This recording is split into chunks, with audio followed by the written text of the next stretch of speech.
11월 1일 기사일. 날이 갰다. 새벽에 망골리에 참여하고 곧 출발하여 아침 안에 외경에 도착하였다. 사관이 깊고 엄숙하여 국법에 많은 사람의 출입을 허락하지 아니하므로 그를 청하는 자가 매우 드물었다. 조금 늦어서 서생 수십 명과 얘기를 나누는데 명석경봉이란 자는 중요요, 나이는 18세로 글씨는 주옥과 같았고 살결은 옥설과 같아서 사랑스러웠다. 두어 편의 시를 주어받고 헤어졌다. 어제 대진에서 대마도 태수가 봉행을 시켜 전하기를, 예전부터 사신의 행차가 돌아오는 길에는 반드시 대불사에 들립니다. 대불사는 경도의 남쪽 오리쯤에 있는데 관백이 미리 지방관으로 하여금 술과 찬을 만들어 연회를 준비하였으니 내일 아침에 왕림해 주십시오 하였는데, 사신이 대답하기를, 태수가 관백의 명으로 우리를 성대한 연회에 초대하는데 어찌 사양할 이유가 있겠습니까? 다만 우리가 본국에 있을 때 평소에 들으니 대불사는 수길의 원당이라 하더이다. 이 적은 우리나라 100년의 원수로서 의리상 하늘을 함께할 수 없는데 어찌 그 절에서 술을 마실 수 있겠습니까? 후의를 사양하겠습니다 하였다.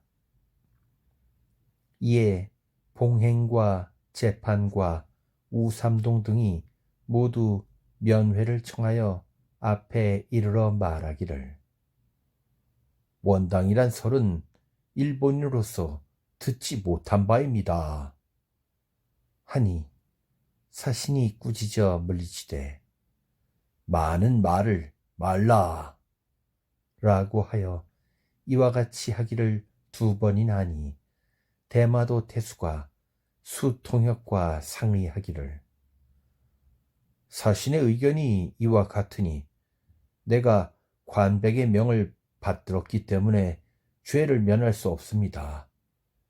절 문 밖에다 따로 장막을 치고서 연회를 올리면 어떻겠습니까? 하였다. 사신이 듣고 말하기를, 굳이 그렇다면 절 문에서 조금 떨어진 곳에 어느 민가에서 해도 족한데 어찌 구차하게 장막을 칠 것이 있겠습니까? 하니 대마도 태수가 명대로 하겠다고 말하였다. 이때 외경에서 점심을 먹고 출발하려 하는데 대마도 태수와 2 장로가 사관 밖에 이르러 수통역을 시켜 말을 전하기를, 경륜에 장막을 치고 연회를 받겠다라는 말을 듣고 매우 부당하다고 하니 이를 장차 어찌하면 좋겠습니까? 원컨대 다시 생각해서 분부해 주시기 바랍니다 하였다. 사신이 말하기를, 내가 결코 그 절의 문에 들어가지 못하겠다고 하는 것은 의리상 원수를 잊지 않겠다는 것이니 관백이 듣더라도 반드시 남을 옳지 않은 일을 가지고는 굽히게 하지는 않을 것입니다. 어찌 경윤의 말에 대해 다른 의도가 있겠습니까? 반드시 이러한 내용으로 강도에 청하여 처리하시오. 바다 만리를 건너와서 죽고 사는 것을 추호와 같이 보는 바이나 비록 10년이 되더라도 머물기가 어려울 것이 없소. 하니 대마도 태수와 두 장로가 또 말하기를, 이 절이 참으로 평시를 위하여 그 사람의 원당으로 지은 것이라면 사실은 이 절에 들어가지 않는 것이 의리일 터이니 우리 일본 사람들이 각하의 의리를 칭송할 뿐 어찌 감히 번거롭게 청하겠습니까? 그러나 원당이라고 운운하는 것은 근거 없는 말에서 나온 것인데 각하는 그것을 믿고 있습니다. 관배께서 이곳에서 연회를 베풀어 사신을 대접하는 것은 예로부터 행해온 예절인데 하루아침에 어기게 되면 그래도 되는지 모르겠습니다. 하였다. 연이어 종일토록 서로 말이 오고 갔는데도 사신이 완고하게 버티면서 허락하지 아니하니 저들이 답답하고 민망하게 여기면서 물러갔다. 11월 2일 경오일. 날이 갰다. 외경에 머물렀다. 대마도 태수와 장로가 사신이 끝내 뜻을 굽히지 않을 것으로 알고 경윤을 만나 다시 의논하니 경윤이 말하기를, 장막이나 사삿집에서 연회한다는 것은 관백이 사신에게 베푸는 연회의 예절로서는 모두 구차스러운 것이므로 결코 거행할 수 없는 것입니다. 또 사신이 의리에 의거해서 그 절에 가지 않겠다는 것은 평시의 원당이란 것 때문이니 만약 일본의 문적을 가지고 그 말에 근거 없음을 변명한다면 사신이 무슨 고집을 하겠는가 하고는 자기의 집에 간직하였던 일본 연대기 인본 한 책을 내어주며 사신에게 전해 보이게 하였다. 이에 대마도 태수가 그 말대로 봉행과 재판 등을 시켜 그 책을 가져와서 말하기를, 이것은 국중에서 소장하고 있는 역사책이며 그 가운데의 대불사를 중건한 모조 모녀는 원가광이 관백이 된 해입니다. 평시와 원시가 서로 사이가 좋지 못한 것은 귀국에서도 아는 바입니다. 원시 시대에 수길의 자손이 선멸을 당하여 남은 종자가 없는데 어찌 절을 건축하고서 수길을 숭봉하였을 리가 있겠습니까? 보여드린 이 책만으로도 원당이란 말이 근거 없음을 증명할 수 있습니다. 하였다. 사신이 드디어 그 책 속에 실려있는 연대를 상고하여 보니 그 절은 과연 가광을 위하여 세운 것이었다. 조금 있다가 대마도 태수와 장로가 다시 먼저의 간청을 거듭하기를, 비사를 내놓은 것은 다만 각하로 하여금 이 절을 지은 것이 평시를 위한 것이 아님을 알게 하고자 한 것입니다. 이미 믿을 만한 역사책을 상고함으로써 전에 들은 말의 의문을 푸셨으니 그 절에 가지 않으실 이유가 없습니다. 깨끗이 소지하여 준비해 놓고서 왕림하시기를 기다리겠습니다. 하였다. 새 사신이 드디어 합의하였는데 정사가 말하기를, 전에는 우리가 전하는 말만 듣고서 이 절이 수길의 원당인 줄 알았으므로 들어가지 않겠다는 논리를 주장했었습니다.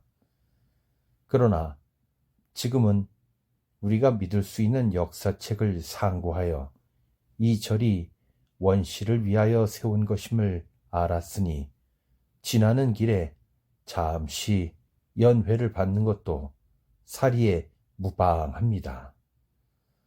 또 이미 우리의 말을 들은 외인들로 하여금 모두 우리가 결코 평적의 절에 들어가지 않으려다가 그것이 원시의 절인 줄 안 연후에야 간다는 것을 알게 하였으니 우리가 원수를 잊지 않았다는 것이 또한 좋게 일본에 알려졌습니다. 하물며 지금 국사를 이미 내놓았는데도 우리가 도리어 믿지 않고 반드시 전일 전해 들은 것을 사실이라고 우긴다면 너무 과하지 않겠습니까? 하니 부사는 말하기를 나의 의견도 그러합니다. 하였으나 종사관만은 혼자서 불가하다 하였다. 정사와 부사가 내일 잠깐 들리겠다는 뜻을 봉행에게 전하여 말하니 봉행과 여러 외인이 명을 듣고 물러갔다. 11월 3일 신미일 날이 겠다. 종사관은 병으로 연회에 참석하지 못하고 바로 정성으로 가려 하니 대마도 태수가 하인을 보내어 문안하고 또 새 사신과 함께 오기를 권하였다. 사신이 사체가 서로 다르니 강권할 문제가 아니라고 나물에서 보냈다. 우삼동은 사나운 사람이었다. 화풀이를 할 데가 없어서 곧 수역관과 사사로운 싸움을 벌였다. 조선말과 일본말을 섞어가며 사자처럼 으르렁거리고 고슴도치처럼 화를 냈다. 어금니를 드러내고 눈을 부라리는 모습이 마치 칼집에서 칼이 나오고 있는 듯 하였다. 내가 이때 복도를 내려가다가 마침 보고 우삼동을 부르며 말하기를 그대는 글을 읽은 사람이 아닌가? 어찌 화를 내어 이렇게 행패를 부리는가? 하니 그는 곧 연대기라는 책 하나를 가지고 와서 하늘을 우러러보고 구부려서 땅을 그으며 분이 나서 말하기를 당초에 사신이 원당에 관한 말을 잘못 듣고 의리상 원수의 절에 들어가지 않겠다고 할 때는 누가 감탄하지 않았겠습니까? 관백께서는 이웃나라와의 우호에 돈독하여 감히 사신에게 연회하는 예절을 정지하지 못하여 국가의 사적을 가지고 증거를 대어 원시의 절임을 밝혔으니 우리나라에서 사신에 대하여 최선을 다한 것입니다. 그런데도 지금 국가의 사적을 믿지 아니하고 공식적인 대접을 받지 않으려 하니 이것은 우리를 낮추어 보는 것이며 우리를 약하게 보는 것이니 나는 죽고 말겠습니다. 하였다. 내가 말하기를 두 사신이 이미 들리겠다는 허락이 있었으니 종사관은 병이 나서 참석하지 못하더라도 문제될 것은 없다. 가령 그 사이에 그대의 뜻에 맞지 아니한 것이 있다 하더라도 그것은 역관들이 주선해서 될 일이 아니다. 그대가 사소한 혈기에 의한 분을 참지 못하고 일개 역관과 사사로이 싸우니 이것은 조 말을 본받고자 하는 것이오. 하니 우삼동이 드디어 사과하고 갔다. 밥 먹은 뒤에 출발하였다. 나는 정사와 부사 두 분의 뒤를 따랐다. 동남으로 10여리쯤 가서 대불사에 당도하니 절은 시가의 여염집 사이에 있었다. 전각은 높고 컸는데 들보와 기둥은 모두 전목에 금칠을 하였으며 높이가 5, 6장이나 되는 관세음의 금상을 앉혀 놓았다. 두 장로가 나에게 읍하였고 행랑으로 가서 잠깐 앉아서 담화하였다. 주염이란 자의 자는 지문이요 호는 옥지였고 용모에 운월의 기상이 많았는데 이는 담 장로의 고제로서 선하게 참못 정진하였다 한다. 나와 정성 어리게 담화하면서 이르기를 근일 저의 스승을 통하여 공의 문장을 보니 한편으로는 분리에 통달하였으니 풍진 세상에서 벼슬하는 가운데서 어떤 공부를 하셨습니까? 하여 내가 답하기를 불교에서 마음을 닦는 것은 한 개의 무자인데 세간에 마음을 둔 사람이 어떻게 배울 수 있겠는가? 하고 몇 마디 수작하고 헤어졌다. 염의 뜻이 매우 은근하고 또 그의 스승에 화상찬을 지어 달라고 하므로 나는 대마더에 도착하여 지어줄 것을 약속하였다. 조금 있다가 봉행이 관백의 명으로 상을 드렸는데 음식이 풍족하고 정갈하여 먹음직하였다. 대마도 태수가 또 딴 자리에서 음식을 드림으로 자리를 옮겨 가보니 전의 동쪽 모퉁이에 있는 한 줄로 된 장랑 33칸에 33,333불을 모셨는데 높고 낮은 층층의 탁자를 만들어 비늘처럼 차례로 모시어서 불상의 전신이 드러났다.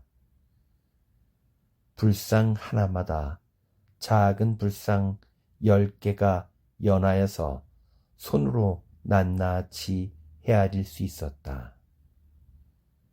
내가 약관일 때의 일이 기억났는데 꿈에 한 금전에 들어가 보니 금불 수만이 다닥다닥 집 안에 가득하였고 그 아래에서 어떤 사람이 가리키며 말하기를 3,000세계다 하더니 지금 와 보니 꿈속의 일과 완연히 서로 부합함이 곧 왕배간의 복파묘의 일과 같으니 대개 앞에 벌써 정해짐이 있는 것이다.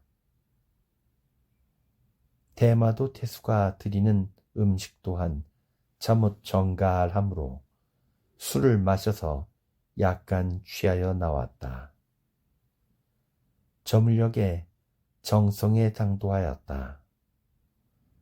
종사가는 외경에서 곧바로 이리 오느라 중도에서 굶어서 병이 더해 누웠으므로 관에 가서 문안하였다. 11월 4일 임신일. 날이 갰다. 밝기 전에 항구에 나가니 외인이 이미 배를 내놓고 기다리고 있었다. 금선에 올라 풍악을 울리며 술유로 내려와서 진시 말에 평방에 이르렀는데 제공하는 음식을 갈대와 같이 받았다. 지대관, 곡출, 우수가 관백의 명으로 따로 선물을 주었는데 사신 이하가 각기 등급이 있었다. 신시에 대판에 도착하여 항구에 머물러 있는 사신 행차의 배에 이르니 선장과 노졸들이 모두 즐거워 날뛰며 영접하였다. 수월 동안 서로 떨어져 있었는데도 한 사람도 병자가 없었으니 기쁘고 위안됨을 어찌 다 말하겠는가. 본 원사의 숙소로 갔다. 대판에 머무는 5일 동안 다시 남명, 약수, 삼택증명의 형제와 함께 아침 저녁으로 모여 각 채의 시문을 지어서 번갈아 부르고 화답하기에 겨를이 없었다. 남명이 이별의 시를 지어와 동자부터 함자에 이르기까지의 평성운을 달았는데 운마다 각각 칠언절구를 지어서 행정을 서술하였다. 나는 가난한 백성이 함양의 요역을 감당할 수 없다 하고 따로 그의 고가 2억 원의 서문을 지어 답례하였더니 약수가 그의 시고 한 권을 가지고 와서 서문을 청함으로 내가 또 지어주었다.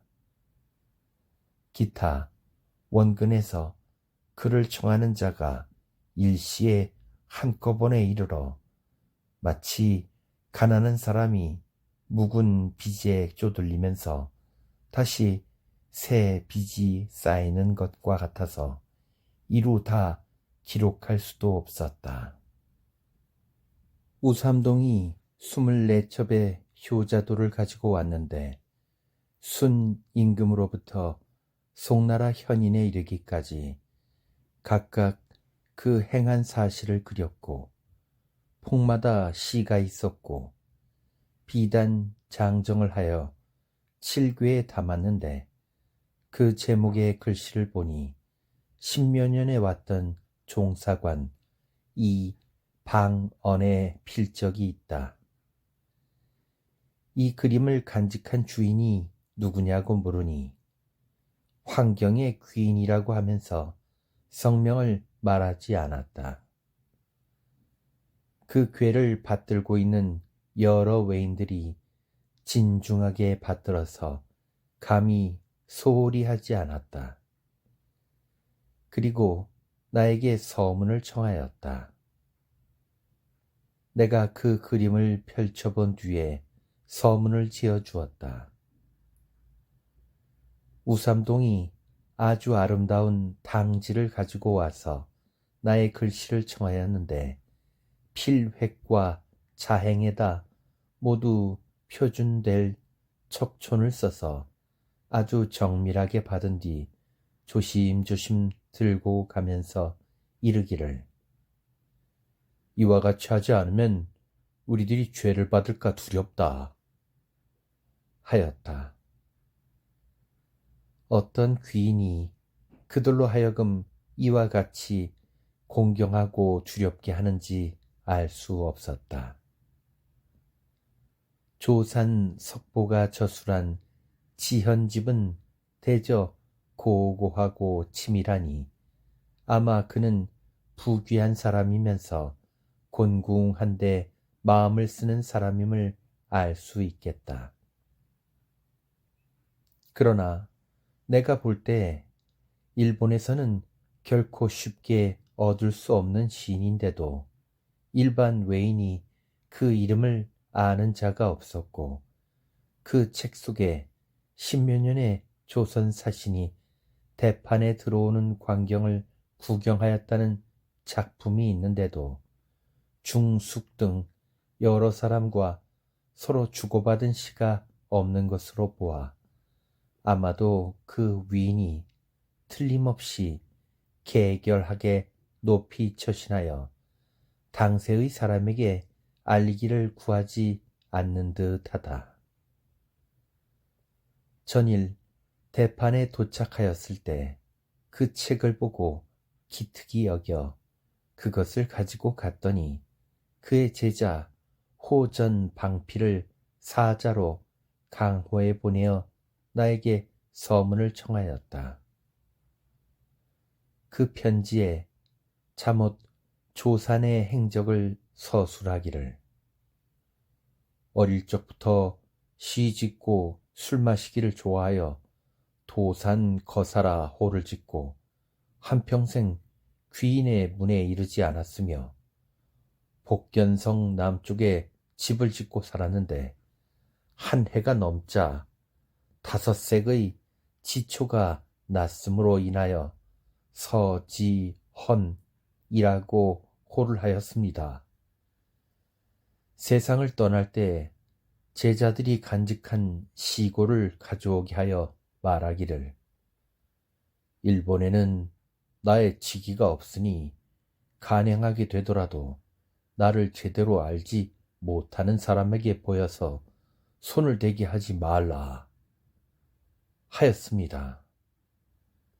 그분의 말이 이와 같아서 감히 국중에서 서문을 구하지 아니하였던 바인데 출판이 끝나는 날 마침 사신행차가 왔으니 군자의 감상을 얻어서 그분으로 하여금 이 세상에서 사라지지 않도록 할 수 있게 된다면 다행이겠습니다.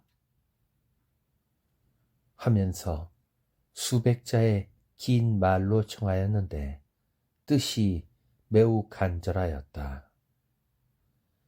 나는 드디어 서문을 지어 돌아오는 사자에 붙였더니 이제 이르러서 본즉 그 서문이 이미 각판이 되어 나왔다.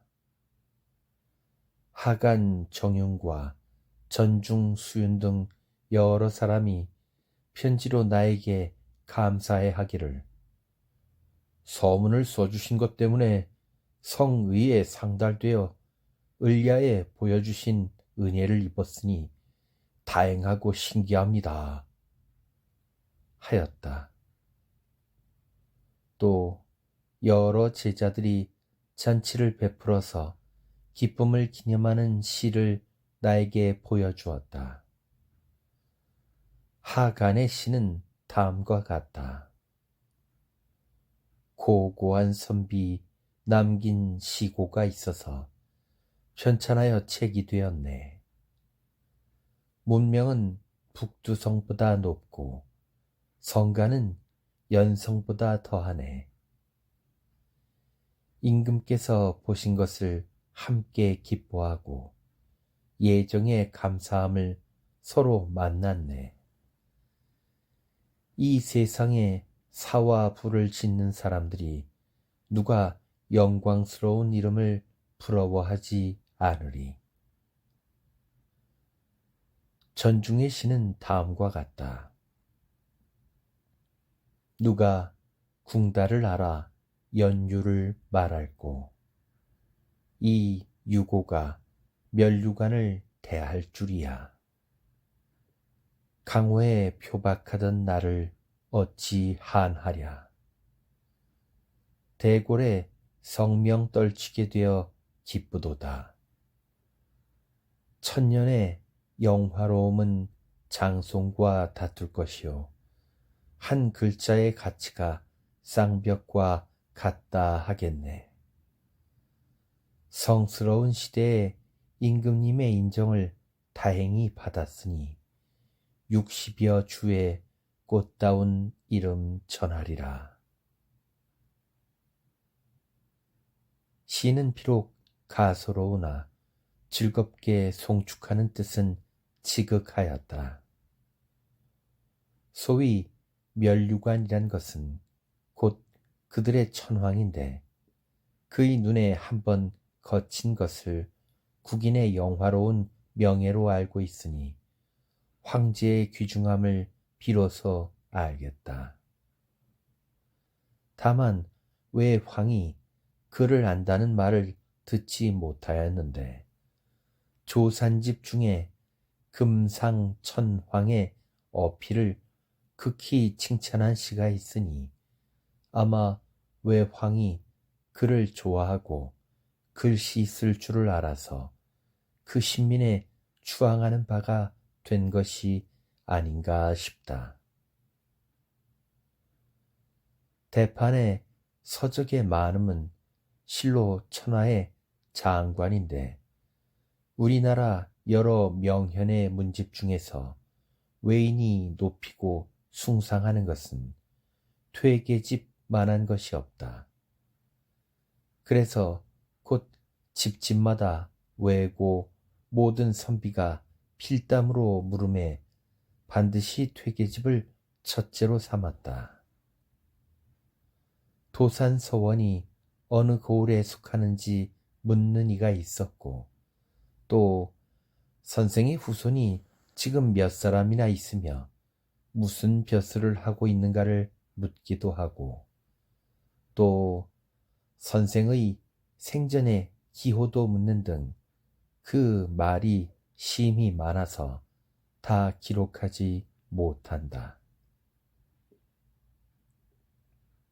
대판에 사는 문사 한 사람이 우리나라 문묘에 종사된 여러 선연을 쓰는데 최문창, 설홍유로부터 사계 문원공에 이르기까지 그 차례가 하나도 틀림이 없었고 그 밖에 우죄주의 충정과 이 모근의 문장과 전필재 선생의 사적을 자세히 말하였다. 그가 우리나라의 일을 들은 것이 어찌 그리도 자세하단 말인가. 내가 심히 괴이하게 여겨 시험삼아 모든 선비에게 묻기를 조 비감의 후손이 있는가? 하니 모른다고 하였다. 차오산이 제술관으로서 사신을 따라왔을 때 지은 시편들이 아직 있는가? 하니 없다고 하였다. 또 김모제가 칭송하던 일본 중, 북중의 일을 물으니 알지 못한다고 하였다. 이들이 대부분 본국의 고사에 대해서는 전혀 아는 것이 없었다. 이것은 증거될 일본의 문헌이 없어서 수백 년간의 일이 모두 눈 위에 남은 기러기 발자국과 같았다. 우리나라와 관시를 연 이후로 역관들과 긴밀하게 맺어서 모든 책을 널리 구하고 또 통칭사의 왕래로 인하여 문학의 길이 점점 넓어졌으니 시를 주고받고 문답하는 사이에서 얻은 것이 점차로 넓은 때문이었다. 가장 통탄스러운 것은 김학봉의 해사록, 유서애의 징비록, 강수운의 간양록 등의 책에는 두 나라 사이의 비밀을 기록한 것이 많은 글인데 지금 모두 대판에서 출판되었으니 이것은 적을 점탐한 것을 적에게 고한 것과 무엇이 다르겠는가? 국가의 기강이 엄하지 못하여 역관들의 밀무역이 이와 같았으니 한심한 일이다. 성여필의 백부 완이 일찍이 임술련 사신행차의 제술관이 되어 왔으므로 남긴 글을 구해 얻어서 임술사화집 한지를 출판하여 나에게 보였는데 그때 사신 및 제술관 서기들의 모든 시편이 갖추어져 있어 한 자와 한마디 담화가 상세히 다 기록되어 빠짐이 없었고 또 모든 외인이 부르고 화답한 글도 또한 모두 추가로 기록되어 있었다. 그 중에 유강이란 자가 호는 진택으로 가장 외인 중에 걸물이었다. 문장이 호한하고 웅건하여 한산의 한 조각돌이라 할 수 있었는데 들으니 그는 지벌이 낮아서 주의 기실도 되지 못하고 소재하는 하인으로 몸을 마쳤다 한다. 그가 윤상국에게 올린 글들을 보니 슬퍼하고 탄식하는 뜻이 서려 있었다. 일본은 과거를 통해 인재를 뽑는 법이 없다. 벼슬의 크고 작음이 모두 세습을 하기 때문에 기특한 재주와 준수한 인물로도 능히 스스로 세상에 떨치지 못하고 한을 품고 죽는 자가 대부분 이와 같은 사람들이다. 내가 묻기를 십몇 년에 사신이 왔을 때 시문도 또한 이미 출간되었는가? 하니 외인이 말하기를 그들의 시가 가장 많고 지금 여러 사람들에게 흩어져 있는데 그것을 수습하여 책으로 만든 사람이 없습니다. 하였다. 담 장로가 대판에서 새로 출판된 성사답향 두 권을 나에게 보였는데 이것은 나와 새 서기가 장로와 화답한 시편으로서 이미 출판된 것은 적관 이전의 작품이요. 그 나머지는 아직 출판이 끝나지 않았다 한다. 날짜를 계산해 보니 한 달 안에 출판된 것이다. 외인이 일을 좋아하고 이름을 좋아하는 습성이 잠옷 중하와 다름이 없었다. 내가 대마도에 이르니 우삼동이 간청하기를 천남의 문사에 당금 흑융이 기특한 재주와 큰 이름이 있는데 당의 이름을 수유라 하고 대의 이름을 임영이라 하여 시와 가문을 구합니다. 십몇 년에 왔던 여러분의 시편도 모두 있습니다. 하기에 내가 시와 문을 주어주었다. 대판에 당도하였을 때 그 사람이 가까운 곳에 있으면서 와 보지는 아니하고 다만 편지로서 사의를 표시하였는데 그 글을 보니 잠옷 운치와 기운이 있었다. 이번에 내가 돌아가는 길에 대판에 당도하였더니 그가 또 오원절구 두 편을 보내어 작별하는 뜻을 표시하였다. 그 시는 다음과 같다. 성목에 어찌 건널 나루가 없으랴. 부상도 또한 냉이 남을만 하네. 만리의 마음을 붙이노니 사해가 모두 형제로세. 손이 만리 밖에서 왔다가 지금 만리를 가려 하네. 석양에 이별 노래 부르니 피리소리 두어 곡조 들려오네. 또 사고 한 권을 가지고 우삼동에게 부탁하여 보내면서 나의 비평을 받고자 하였는데 그 중에 볼만한 것이 많이 있기에 나는 그를 쟁쟁교교라고 하여 서로 보지 못한 것을 한스럽게 여겼다. 그리고 사서로이 삼택증명에게 묻기를, 그대가 천남에 사니 문사 당금 흠융이란 사람이 있는 줄 아시오? 하였더니 대답하기를, 그는 천한 사람으로 큰 부의 이름이 있으나 그의 글은 나는 모릅니다. 하였다.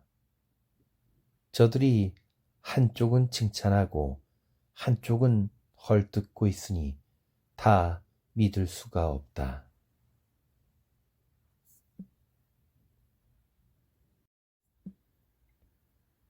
창 장로가 대판에서 함께 강호에 갔다가 또 함께 대판에 왔다.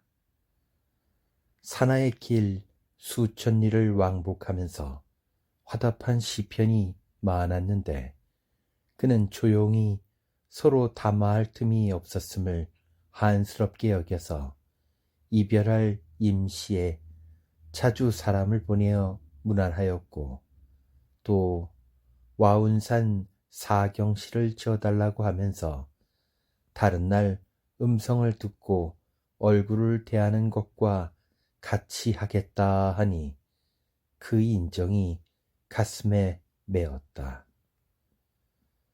관반 민홍수 장태가 길들인 원숭이 3마리를 사관에 보내왔는데 그것은 암, 수와 새끼로서 생김새는 개와 같고 털은 다 창회색이었다. 외인이 밑 없는 나무통을 공중을 향하여 굴리면서 원숭이로 하여금 동서로 뛰게 하니 나갔다 들어갔다 하는 것이 배짜는 북 나들 듯하였고, 또 외옷을 입히고 나무로 차는 칼의 형상을 만들어 옷깃에 꽂아주니 사람처럼 서서 춤을 추었다. 얼마 안 가서 내 발로 땅을 짚었다가 사람이 꾸짖자 다시 일어섰다. 우리나라 사람을 보기 싫어하여 꼭 달아나 피하고자 하였고, 놀라고 겁이 나서 그 재주를 다하지 못하는 듯 하였다. 11월 10일 무인일. 새벽에 비가 내리다가 아침에 개었다. 대마도 태수가 낭화강 위에 있는 별장으로 사신에게 떠날 때에 한번 들리기를 청하였는데 역시 전례에 의거한 것이다. 식사를 마친 뒤에 사신이 군악을 올리며 출발하여 난파교를 지나서 북쪽으로 수십 보에 있는 태수의 집에 이르니 전원과 담이 기묘하고 화려하였다. 강호에 있는 저택보다는 조금 좋았으나 강 가까이에 지어서 높고 시원하였다. 두 장로도 모였다. 태수가 상을 올리는데 탕병과 국수 등이 정결하여 먹음직하였다. 술자리를 파하고 배에 올랐는데 나와 최강진은 다시 국서를 실은 배에 타고 먼저 행하였고, 세 사신 이하 각각의 배가 뒤를 따랐는데 그 위의가 갈대와 같았다. 강 양쪽 언덕의 경치는 전일과 같았으나 눈이 부시도록 찬란한 구경하는 남녀의 비단옷은 전일보다 더하였다. 지나는 곳마다 사람들이 다 잘 가라고 말하였는데 그 말을 알아들을 수 있었다. 저녁에 하구에 이르렀을 때 바라보니 창 장로가 채선 위에서 사신에게 멀리 읍하고 갔는데 이국의 안면이 의연히 한바탕 꿈만 같았다. 이로부터 우리 배에 옮겨 타니 배 안의 사람이 모두 기쁜 빛이 가득하였다. 정사가 타루에 올라 장막을 치고 앉아서 웃으며 모든 사람에게 이르기를 돌아와 누선에 누우니 문득 집에 돌아온 것과 같으오 하였다. 내가 말하기를 인정이 어찌 그렇지 않겠습니까?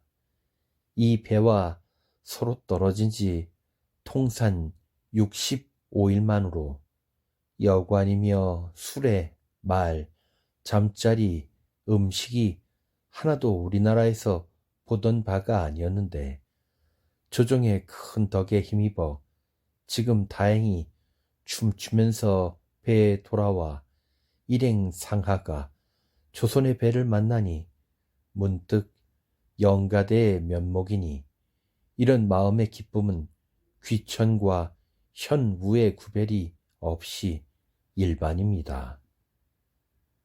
하고 진호로 하여금 빨리 밥을 짓고 생선을 회치게 하여 배불리 먹었다. 밤에 배 안에서 잤는데 새벽까지 단잠을 잤다. 서남풍이 세게 불어서 배가 떠나지 못하였다. 11월 11일 김요일 날이 갰다. 하구의 배 안에 머무는데 대판과 강호에서 그를 청하는 사람이 또 우삼동에게 부탁하여 전달한 시와 편지가 눈앞에 가득하였다. 11월 12일 경진일 오늘이 동지여서 새벽에 망궐례를 배 위에서 행하였다. 외인은 14일을 동지라 하니 괴이하다. 늦게까지 비가 내리고 서풍이 불어서 배가 떠날 수가 없었다. 11월 13일 신사일 날이 갰다. 이날은 곧 나의 선친 기일이었다. 몸이 배 안에 있으므로 고향을 바라보고 곡을 할 수도 없었다. 밤새도록 촛불을 켜고 있었는데 다만 풍파가 나그네의 베개를 흔들었다. 새벽에 앉아서 창문을 열었더니 눈물이 절로 흘러내렸다. 바다 가운데 섬의 모든 명승지도 또한 늦가을의 얼음에 묻혀서 갈대의 가을 경치와는 같지 않았다. 11월 14일 임오일 날이 갰다. 들으니 부사가 한 배에 탄 서기 성몽량과 군관 정후교와 함께 연구하여 오원 배율 20운을 지었으며 종사관도 또한 배 안에서 서기 장응두와 더불어 회포를 서술하는 시를 지어 번갈아 서로 주고받아 한 번 부름에 3번 탄식하였다 하니 이야말로 이른바 황백나무 아래에서 검은고를 타는 격이었다. 밤이 되어 달빛은 문을 통해 들어오고 찬 물결은 아득하였다. 정사가 시를 짓고서 나와 강석이에게 명하여 뜻을 따라 연구를 지어서 부사가 부친 시에 차운하게 하였다. 차가운 강에 저녁 조수가 있는데 기나긴 밤에 조각배 머뭇거리네. 정사. 깃발은 서리를 머금어 무겁고 시선은 달에 띄어 그윽하다. 제술관. 고향 생각은 화각 소리에 부딪혔고 철후는 털 가옷 입을 때가 되었네. 서기. 밝았다 꺼졌다 하는 대판성의 불이요. 의구한 노의 섬들이 내 사신. 자리는 모래밭 새의 잠자는 곳 나누었고 읍조림은 굴속의 용의 노래에 화답하네. 제술관. 갈 길은 떠다니는 나무 토막을 따르고 돌아갈 마음은 급히 흐르는 물과도 같아라. 서기. 처음 마음은 말리의 길 상쾌했더니 이미 구분의 머리가 휘어졌네. 정사. 청수의 반열이 오래 비었으니 대궐을 그리워하는 꿈 더욱 길어지네. 제술관. 촛불을 돋우면서 작은 모임을 열었고 술에 대하여서 새 시름을 씻네. 서기. 소무의 부절 온전히 한 것이 스스로 기쁜데 어찌 외구에 누각 없음을 걱정하랴. 정사. 삼신산 서불의 오던 길이며 8월에 한나라 사신 놀았었네. 제술관. 봄에는 신선의 인연 중한 것을 알겠고 눈썹에 기쁜 기색 뜨는 것을 보겠도다. 서기. 다행히 우리의 일을 마쳤으니 어찌 이역에 머물 것인가. 정사. 호령함에 고래의 물결 고요하고 휘날리는 익새의 길이 멀구나. 제술관. 망망한 돈대밭 섬이여 아득한 축전주로새. 서기. 몸은 태평시대를 위해 늙었고 벼슬은 돌아가는 날 그만두려고 생각하네.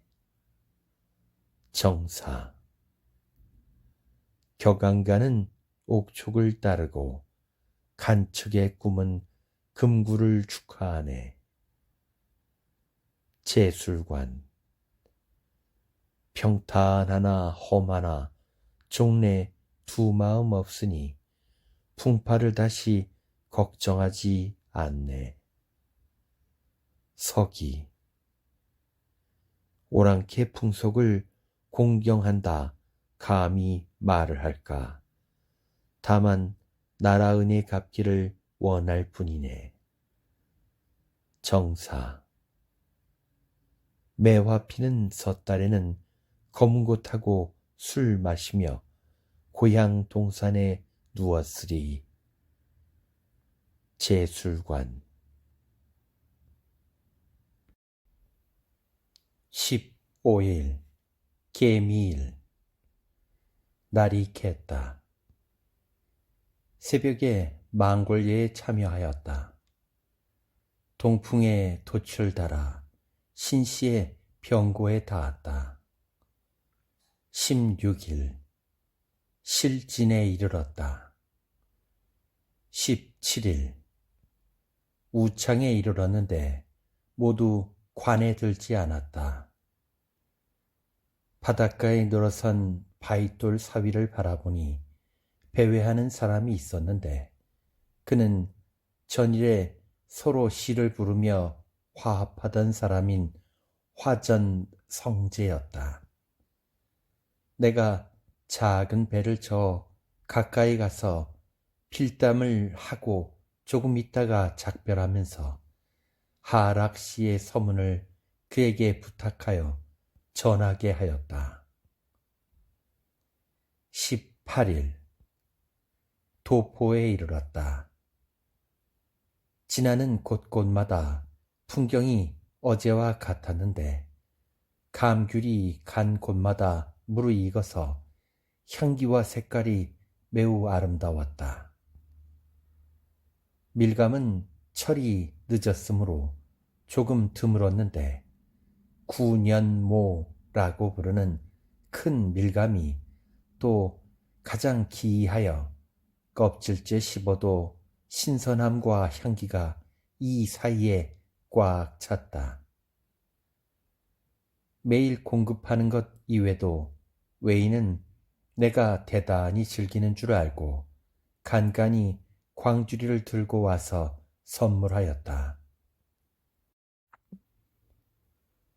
대개 강으로부터 돌아가는 길에 오른 이후에 수륙 모든 주에서 음식을 제공함이 갈 때보다 더욱 풍성하여 도포에서는 새 사신 일행에게 드리는 별찬에 생꿩이 도합 300여 마리나 되었다. 회의하여 가만히 알아보았더니 외인이 말하기를 전에는 통신사에게 제공하는 것이 돌아올 때가 갈 때보다 못하였으므로 이번에는 관백이 그것을 염려하여 사자를 보내어 가만히 염탐하고 있기에 중로에서 말을 바꾸어 타는 등의 일도 또한 전일처럼 배단이 없었고 각 참에서 제공하는 자들이 반드시 서로 잘하여 이름을 내려 하는 것이다 하였다. 19일 정해일 날이 갰다. 동북풍이 잠깐 불었다. 뱃사람들이 일찍 출발하고자 하였으나 대마도 태수가 행할 뜻이 없어 해가 3발이나 높이 뜬 뒤에야 비로소 북을 치니 모든 배가 그제야 전진하였다. 십리를 못 가서 바람이 변하여 서풍이 되었고 캄캄한 구름이 사방을 막더니 소낙비가 또 쏟아졌다. 봉행이 말하기를 여기에서 수십 리를 가면 충해촌이란 곳이 있으니 배를 대어 머물 수 있습니다. 함으로 격졸로 하여금 힘을 다하여 노를 젓게 하여 캄캄한 밤에야 충해촌에 이르렀다. 물이 얕아서 언덕에 대지 못하고 그대로 닻을 내리고 잤다. 이날 밤 삼경에 달빛이 대낮처럼 밝았다. 사신을 따라 타루에 올라가 사방을 바라보니 바다의 물결이 맑기가 티 없이 닦아놓은 것 같았고 등을 단 배들이 찬란하여 더욱 기이하였다. 배회하며 읍조리다 보니 문득 바람을 타고 허공을 나는 기분이었다. 이튿날 큰 바람이 불어 배를 일렁거리므로 봉행이 촌중에 한 작은 절을 빌려서 모든 사신이 육지로 오르는데 정사와 부사는 작은 배를 타고 내리고 종사관은 병 때문에 사양하였다. 나도 배 안에 머물렀는데 모든 요속들이 특별히 떡, 국수 등의 음식을 만들어서 작은 잔치를 벌였다. 내가 웃으면서 풍파 가운데 범여가 행한 5호의 누리는 있는데 부족한 것은 서자가 없는 것이로다 하였다. 강호에서 두 관반이 접대하던 일을 추후로 기록하여 지은 서술문 한 편을 봉행 평진장에게 부탁하여 전하게 하였다. 또 이튿날 내가 모든 요속과 함께 작은 배를 불러서 타고 육지로 나와서 사신이 머무는 절에 나아갔다. 절의 이름은 서념인데 협소 하나 깨끗하였고 작은 들에 초목이 모두 기묘하였는데 늙은 매화나무 한 그루는 이미 꽃이 피어서 사랑스러웠다. 바닷가에는 인가 수백 호가 있었으며 보리밭이 가로 세로 놓여 있었고 밭가에 구덩이를 파서 거름을 저장하였다. 남자는 나무하고 여자는 물을 짓는 것이 근검하여 농가의 정취가 있어 보여서 도시의 번화한 것과는 아주 달랐다.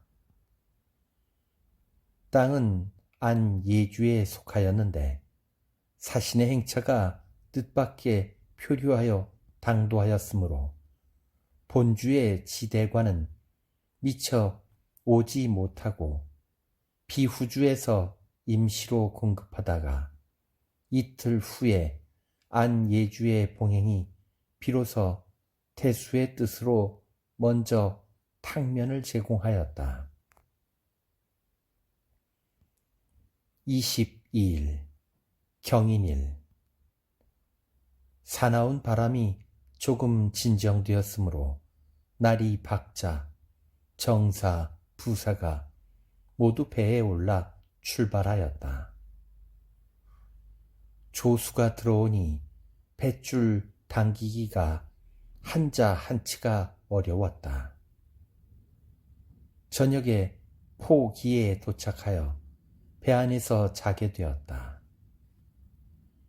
본주의 유관, 미목호는 곧 내가 갈 때 서로 사귀었던 사람인데 자기의 관으로 초청하기에 밤에 여러 서기와 함께 가서 만났다. 호가 기뻐하고 우리의 노고를 위로하고 큰 밀감 한 광주리로 술 안주를 하며 말하기를 공이 밀감을 즐긴다는 말을 듣고 우리 집의 것을 따왔습니다 하였다. 연이어 관곡히 담화하기를 한참 동안 하다가 각각 이별시를 지어 주고받았는데 뜻이 심히 처연하여 말하기를 이승에서 어찌 다시 만날 수 있겠습니까? 하였다.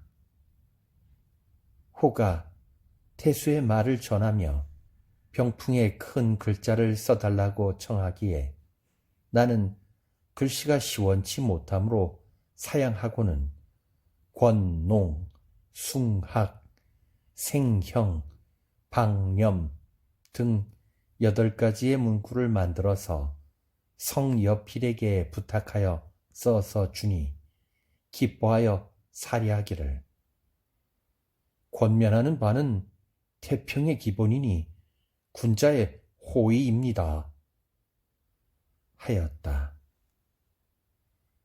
수일 동안 바람에 막혀서 마음이 답답하고 무료하였는데 담 장로가 사람을 보내어 문안하기를 자주 하였다. 나는 동자 세만 및 대마도 통역 한 사람을 데리고 저녁에 담 장로의 숙소로 갔더니 담 장로가 크게 기뻐하면서 읍하여 앉게 하였다. 술, 감자, 면식 두어 그릇을 대접하고 통역을 통하여 말하기를 주신 시와 편지를 여러 번 받았는데 선가의 종지를 잘못 해득하고 계시니 문장만이 뛰어난 것이 아닙니다. 하였다. 나는 사례하기를 풍진 생활에 육군이 모두 뜨겁다가 다행으로 부부의 화상을 만나 설의 의를 열어 보여주시니 법연에 심히 감사합니다. 하였다. 장로는 그 화상 정자를 내어 보이며 말하기를 여기에는 우리 가주컨의 경색이 갖추어져 있으니 한번 완상하기를 바랍니다. 하였다.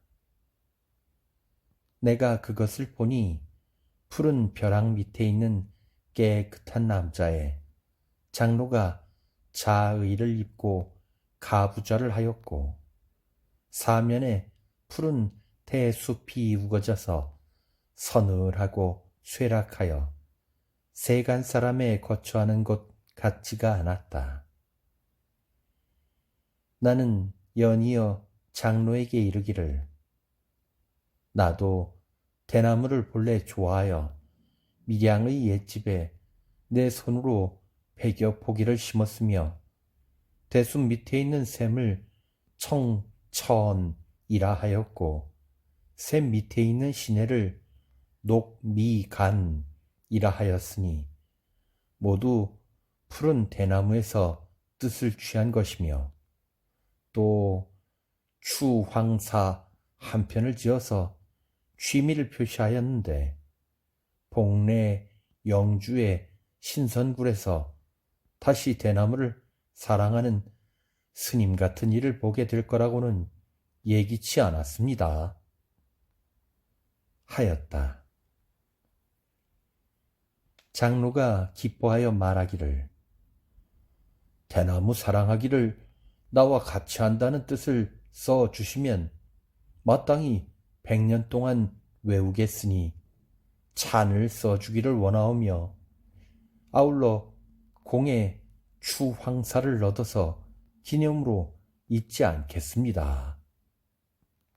하기에 나는 말하기를 찬은 이미 옥지 상인에게 말한 바 있으니 후일을 기다려 주시오. 하고 먼저 율시 한 편을 다음과 같이 썼다. 파사한 설산 기운이요 소사합한 옛 신선이네.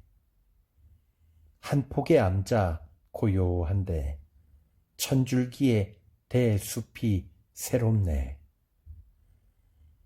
무심한 꽃은 해에 비치고 멋대로 나르는 새는 봄을 노래하네. 나의 주황사가 이 신기로움을 스스로 기뻐하네. 밤이 깊어서야 돌아왔다. 이튿날 아침에 장로가 선의를 보내어 사례하고 국수 등에 먹을 것을 보내주었다. 27일 을미일 날이 갰다. 파도가 잠시 잠잠하여 새벽에 출발하였는데 노적기를 재촉하여 70여리를 갔다. 역풍이 다시 불어와 배가 모두 진화항으로 들어가서 닻을 내리고 잤다. 이날 밤에 대마도 비선이 역관의 가서와 원외 권상일이 나에게 보낸 편지를 함께 가지고 왔는데 옥후가 안녕하시며 9월 28일 기로사의 진연이 이미 거행되었다 하였다. 북쪽으로 구름 하늘을 바라보며 손을 모아 경축하였으나 왕자 연령군이 10월 2일에 세상을 떠나셨다 하니 경악과 슬픔을 견디지 못하겠다. 이튿날 동북풍을 얻어서 돛을 올리고 50리를 행하자 또 변하여 서풍이 되었다. 외선의 선인들이 참새 제잘거리듯 떠들었고 뱃머리가 밀려오는 조수와 싸우는데 물결은 두 언덕 사이에서 급하고 사나와서 상관을 오리쯤 바라보면서 형세가 한자 한치를 전진할 방도가 없어 드디어 중류에 닻을 내렸다. 황혼이 되어서야 썰물을 따라 상관 항구에 대어 배에 창을 닫고 잠자리에 들었다. 밤에 바람소리, 물소리가 들리고 판옥이 흔들려 안정되지 못하므로 꿈자리도 어수선하였다. 29일 식후에 사신이 관에 나가므로 나도 또한 뒤따랐다. 밤에 본주의 서생과 몇 마디 수작을 하였다. 속옥씨의 딸이라 하는 아이가 나이 지금 11세인데 능히 큰 글씨를 쓸 줄 알아 두어 장을 관으로 가지고 왔다. 필체는 홍법체로 썼는데 글씨가 연약하기가 죽은 뱀과 같아서 비록 모양을 이루지는 못하였으나 일개 어린 여아가 그만큼 쓴 것도 역시 기특한 일이었다. 내가 소설을 지어 그 첫머리에 써서 돌려보냈다. 관에서는 자리가 심히 차고 좁아서 편안한 배 안보다 못하므로 다음날 다시 배에서 한밤 잤다.